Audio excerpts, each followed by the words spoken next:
Well, I'm so excited we get the chance to use the law of cosines.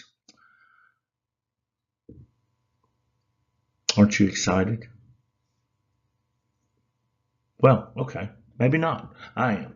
Now, the law of cosines is a formula that we can use to solve either angle, well, mostly angle, but sometimes side, measures of triangles when we know these two conditions. If we know side, side, side, we need the law of cosines to help us solve that. Or if we know side, angle, side, we can use the law of cosines to help us solve side measures and angle measures of a triangle.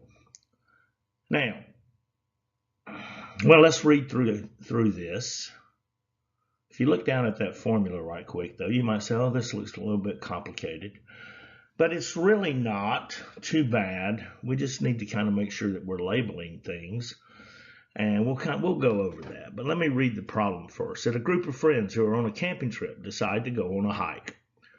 According to the map shown, what is the angle that is formed by the two trails that lead to the camp?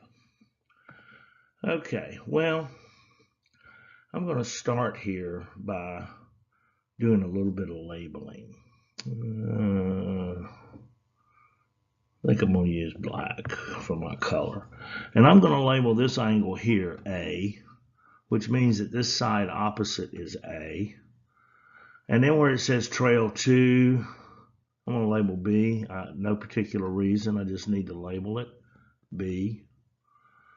And then I'm going to label this angle up here at the top at trail 1 as C, and the side opposite it, lowercase c. So we've got this labeled. Now, we're trying, and the reason why I did have a reason for labeling the angle there at the camp as A, because we're trying to find the angle that is formed by the two trails that lead to the camp. So we've got one trail leading to the camp here, and we have another trail leading to the camp here. And so it's that angle that I'm trying to find, because I've got all the side measures here. Now, so let's look. We're just going to start to fill in information into our equation here. Now, and I'm going to talk about the equation kind of as we go along. So there's actually 3 equations that are set up for the law of cosines, but they're all really the same thing if you really sit and think about it. So I take first the side opposite the angle that either I'm trying to find, or which is true in this case, or maybe the angle that I happen to know, but in this case we got side, side, side. So I'm trying to find angle A, and that means that side A, the angle opposite, the side opposite that angle is what is A squared. So I'm going to say 1.5 squared. Hit my equal sign, and then I'm going to take the two sides that are not opposite to, in fact, they're adjacent to the angle that I'm trying to find in this case. And let's see, one of those is 1 mile, so B squared is 1 squared, plus the other side that is adjacent to angle A, which is C in this case, 2 squared. And then I've got -2 times side B, which is 1 in this case, times side C, which is 2 in this case, and then finally times the cosine of A. So in my setup, I'm going with the side opposite, either an angle that I know or the angle I'm trying to find. And when I got side, side, side, I'm trying to find an angle. When we look at side, angle, side, it may be a little bit different, but it'll still be the same setup. So let's see, 1 squared. 1 squared is 2.25. And that's equal to one of the adjacent sides, which is 1 squared, well, that's just 1, plus the other adjacent side, which is 2 squared in this case, that's going to be 4. And then I've got -2 times the side measures of the adjacent sides. So it's -2 times 1 times 2, and that's going to be -4, and that's times the cosine of A, multiplied to the cosine of A. Now let's do a little simplification here. We got 2.25 equals 5 minus 4 cosine A. And I'm going to subtract, I don't know why I wrote 5 too, 2.25.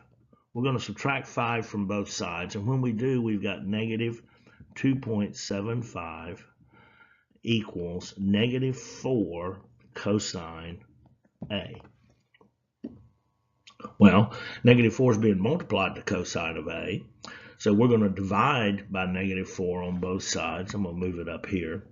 So now I've got -2.75 divided by 4, -4, and we say that is equal to the cosine of A. Well, these two negatives are going to become positive, so I'm going to go ahead and do that. Now, I'm trying to find an angle measure. I don't know what the angle of cosine is, and to find that angle measure, I want to find the inverse cosine of angle A when the cosine is 2.75 over 4. So I'm going to hit the second cosine to find my inverse, then put in 2.75 divided by 4. And when I do, let's see what I got. I've already figured it out. And I'm going to round this to the nearest tenth. And I put it, oh, by the way, big important thing. I'm doing this in degrees, so I had to change my mode from radian to degrees, or at least check my mode to see whether I was in radians or degrees, because I want this in degree mode, not in radian mode, because that's the one that makes most sense for this problem. And when we take the inverse cosine of 2.75 divided by 4, that angle measure rounded to the nearest tenth is 46.6 degrees. And that is angle A. That's the angle formed by the two trails leading back to the camp. So there's an example of applying the law of cosines when we know the all three side measures of a given triangle. Shazam.